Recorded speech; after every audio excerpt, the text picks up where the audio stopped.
चुक चुक रेल चली, कहाँ चली भाई कहाँ चली। रमेश बोला नानी के घर, सुरेश बोला दादी के घर, परेश बोला मामा के घर। चुक चुक चुक चुक रेल चली, कहाँ चली भाई कहाँ चली। चुक चुक चुक चुक रेल चली, कहाँ चली भाई कहाँ चली। चुक चुक चुक चुक रेल चली, कहाँ चली भाई कहाँ चली। चुक चुक चुक चुक रेल चली, कहाँ चली भाई कहाँ चली।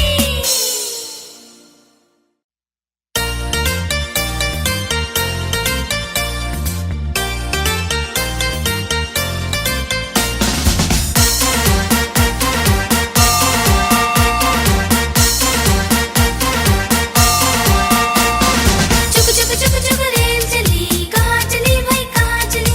चुक चुक चुक चुक रेल चली, कहाँ चली भाई कहाँ चली। रमेश बोला नानी के घर, सुरेश बोला दादी के घर, परेश बोला मामा के घर। चुक चुक चुक चुक रेल चली, कहाँ चली भाई कहाँ चली। चुक चुक चुक चुक रेल चली, कहाँ चली भाई कहाँ चली। चुक चुक चुक चुक रेल चली, कहाँ चली भाई कहाँ चली।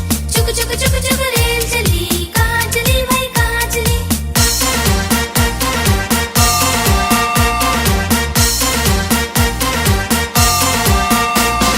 चुक चुक चुक चुक रेल चली, कहाँ चली भाई कहाँ चली।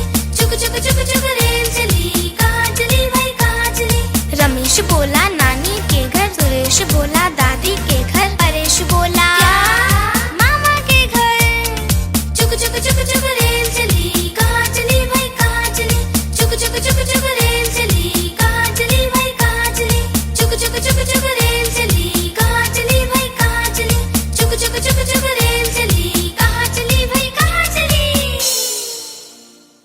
चुक चुक चुक चुक